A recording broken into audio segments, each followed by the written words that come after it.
안녕하세요. 시와마음입니다. 이번 영상은 추석 특집 영상입니다. 제가 큰 집에 들렀다가 재미있고 또 의미 있는 것을 받게 되어서 그것에 대해 한번 영상을 찍어 보게 되었습니다. 제목에 써놓은 것과 같이 큰아버지로부터 오래된 기록을 받게 되었는데요. 그건 다름 아닌 큰아버지가 젊은 시절에 쓰셨던 기록과 시였습니다. 지금 노트를 보기에도 오래되었다는 것을 알 수 있는데요. 기록들은 70년대 그리고 80년대 기록들로 되어 있었습니다. 저는 이번 추석이야 처음 알게 되었는데요. 큰아버지께서 시를 쓰시고 또 이런 생각들을 하시며 또 기록하셨다는 것을 이전에는 생각지도 못했습니다. 그 기록들을 읽어보면서 그 시절의 큰아버지 혹은 그 시절의 어떤 한 사람의 마음에 대해서 깊게 생각해보고 또 머릿속으로 그려보는 그런 시간을 가질 수 있었습니다. 우선은 군대에서 쓰셨던 수양록을 먼저 살펴보았는데요. 기록은 78년경으로 큰아버지가 말씀하시기로는 군대에서 쓰라고 해서 썼다라고는 하셨지만 이 안에 담긴 내용을 읽어보면 그 시절에 정말 고민이 많았던 한 사람의 기록을 볼 수 있었습니다. 새삼 느끼는 거였지만 큰아버지가 글씨를 정말 잘 쓰시더라고요. 앞에 보여드렸던 그 시에 관한 노트들은 80년대에 쓰여 있는데요. 그러한 바탕이 이 70년대 군 시절 기록에서 드러나는 것 같아서 먼저 한번 보게 되었습니다. 78년 5월 13일 티 없이 맑은 하늘 아래 펼쳐지는 아름다운 전경들. 아카시아 꽃내음 마시며 활력을 얻은 듯이 모두들의 발길은 한결같이 밝은 표정으로 동분서주, 바쁜 나날. 그 무언가의 행복을 찾으려고 안간힘을 다하는 최선의 발버둥. 끝에 가서는 반성의 내용을 담고 있지만 풍경과 사물들에 대한 묘사와 감성이 시적인 감수성이 있으셨다는 것을 느끼게 했습니다.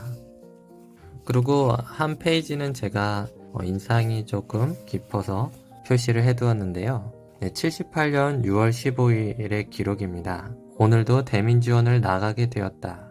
잠시 머리를 돌려 쭉 곧게 펼쳐진 고속도로를 달리면서 우리나라의 발전됨을 나 자신 느끼게 되었다. 내 고향도 시골이라 그런지 그 부락, 상복에 일하시는 모든 분은 마치 부모님같이 생각되었다. 마음은 고향집에서 일하는 착각을 느끼기도 하였다. 아무튼 간에 성의껏 내 집에 모내기보다도 열심히 작업을 하였다. 아쉬움이 있다면 다 끝내지도 못한 것을 보고도 명령에 움직여야 하는지라 그 돌아서는 마음은 가볍지 않았다. 올해도 풍년을 빌어드리면서 취침 나팔 소리와 함께 어느새 잠이 들고 만다. 머릿속으로 그 풍경이 상상이 잘 되는 기록이었습니다. 부모님의 모습을 떠올리게 하는 다른 사람들의 모습을 보면서 부모님 혹은 고향을 대하듯 하였다는 이 마음이 이 글을 쓰셨을 당시에 큰아버지의 그 감수성을 헤아리게 하였습니다. 또한 그 작업을 끝내지 못했음에도 명령에 따라 움직여야 하는 그 아쉬움에 대한 언급이 그 마음의 진정성을 헤아리게 하였습니다. 기록들은 그러한 나날의 기록도 있고 부모님에 대한 걱정, 두고 온 가족들에 대한 그리움, 또 형제에 대한 걱정도 있고 가족에 대한 마음이 깊었던 한 젊은 청년의 이야기를 볼 수 있었습니다. 저도 군대에서 이러한 기록들을 쓰곤 하였는데요. 저와 모습이 겹쳐지는 큰아버지의 모습이 새삼 놀랍기도 했고 또 이러한 감수성을 살아가는 여러 사람들에 대한 생각으로 나아가는 계기가 되었습니다. 그러면 큰아버지가 쓰셨던 시를 한번 보려고 하는데요. 네, 아무도 절대로 보지 말라고 써놓으셨지만 이미 저는 보게 되었습니다. 또 여러분들도 같이 보게 되었네요. 노트는 직접 손으로 다 쓰신 거였는데 처음에는 약간 인쇄를 한 것 같은 기분을 느끼기도 했습니다. 이 시집에도 부모님에 대한 이야기가 많았고 또 사랑하는 사람에 대한 이야기, 또 청년의 고민에 대한 이야기도 많이 있었습니다. 네, 이러한 시의 경우는 이제 농촌에서 자라나신 큰아버지의 환경이 드러나는 글이었는데요. 한번 빠르게 읽어보겠습니다. 4월이 오면 봄이 오는 길목에서 눈앞에 펼쳐지는 바쁜 일손들. 흙은 거짓을 모른대요. 올해도 풍년일 거야. 저마다의 얼굴에는 웃음꽃이 피는구나. 서산의 진달래도 참다 못해 웃어버렸네. 각박한 세상이라 모두가 원망해도 흙은 둘도 없는 나의 친구죠. 내가 비가 될 수 있다면 알맞게 풍년비를 내리고 내가 바람이 되어서 저 농부 이마에 땀방울을 씻어나 줄 텐데 아뿔싸 해가 서산을 넘는구나. 시적 감수성이 많이 표현되는 그런 시였던 것 같습니다. 전통적인 사고가 드러나는 시이긴 하지만 그 마음도 진정성 있게 쓰인 시인 것 같습니다. 부모님에 대한 걱정이 수년간의 기록에서 계속 나오는 걸로 보아서 그 가족에 대한 마음이 깊으셨던 큰아버지였음을 또 알 수 있었습니다. 네, 인상 깊었던 부분만 잠깐 짚어보면 네, 보통 농사철은 이제 계절 일이죠. 그래서 보통은 이제 겨울이 빨리 가기를 바랄 텐데 농사에 바쁘신 어머니가 좀 더 쉬시기를 바라며 겨울이 한두 달만 머물다 가라는 그런 마음이 표현되어 있어 인상이 깊었습니다. 또 이 시에서는 사는 그대로여도 물은 계속 옛물이 아니듯이 자연의 섭리를 거스를 수 없음에 대한 그런 감탄이 또 시적으로 인상 깊은 부분이었습니다. 네, 이번 페이지의 시는 시적인 느낌이 더 두드러지는 시여서 또 한번 보여드리게 되었는데요. 산의 풍경이 변하는 모습을 보면서 적으신 시 같았습니다.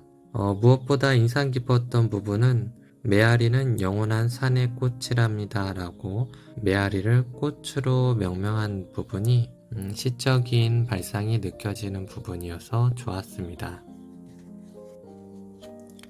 네, 옛날 500원도 포함이 되어 있었고요. 네, 이 페이지의 시도 부모님에 대한 마음을 담은 시인데요. 새삼 이러한 내용이 인상이 깊었던 것은 이제 군대의 기록이 20대 후반의 기록이고 지금 이 시집의 형식으로 기록한 것은 30대 초중반의 기록입니다. 지금 이 나이대의 젊은 사람들의 마음에는 독립을 해서 부모님에 대한 그리움이 얼마나 강할까 그런 생각이 들었던 것인데요. 물론 지금의 20, 30대도 독립을 하면 가족들을 떠올리겠죠.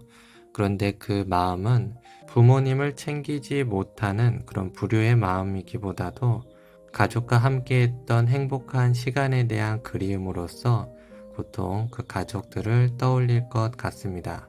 이 시대의 그 30대와는 다른 마음이었다는 생각이 들었습니다.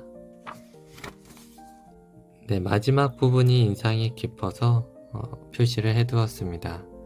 달님과 햇님만이 아는 그곳에 꽃잎이 지기 전에 사랑하리라. 어쩌면 기록하는 사람들의 특성일 수도 있을 겁니다. 시간을 의식하는 것, 순간을 인지하는 것. 어쩌면 반대로 시간과 그 순간을 인지하는 사람들이 기록을 하게 되는 것일까요? 그때에 충실하고자 하는 마음이 문득 인상이 깊었습니다. 네, 여기도 부모님에 대한 글들이 쓰여 있지요.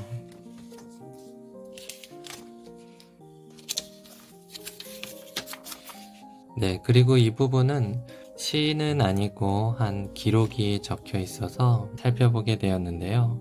그때 묘사도 마치 푸른 창공을 날기 시작한 작은 새들처럼 엄마 잃은 기러기가 엄마를 찾은 것보다 더 순진한 작은 소년이 되어 새로운 삶을 시작하게 되었습니다. 문학적인 표현이 드러나 있었습니다. 군대를 제대하고 가족을 데리고 새 출발을 하셨던 시절을 기록하고 계셨습니다. 군대에서의 순간이 그 시간을 가져간다는 점에서 상당히 고통의 시간이었다는 것을 헤아릴 수 있었고요. 아이들을 챙기고 집을 잘 꾸리기 위해서 고생하셨던 그런 모습에 대한 이야기도 있습니다. 또 그 고생을 함께한 아내에게 사랑하는 마음과 또 고마움을 표하면서 이 기록이 마쳐지는데요. 큰아버지께서 이러한 기록물들을 제게 주신 건 제가 시인이 되면서 이러한 기록물들을 헤아려 줄 수 있는 마음이 기대되었기 때문인 것 같았습니다. 누군가의 삶의 진정 어린 이야기를 살펴보는 건 감동적이고 즐거운 일이며 또 생각이 많아지는 일입니다. 누구나의 순간에도 이러한 감수성으로 어떠한 기록을 하는 때가 있을 겁니다. 비록 그 글을 쓰는 행위 자체가 직업으로 이어지지 않는다 할지라도 이러한 행위는 글을 전문으로 하는 사람들의 글보다 그 가치가 덜하거나 하지 않음을 이야기해 보면서 이 영상을 마치고자 합니다. 들어주셔서 감사합니다.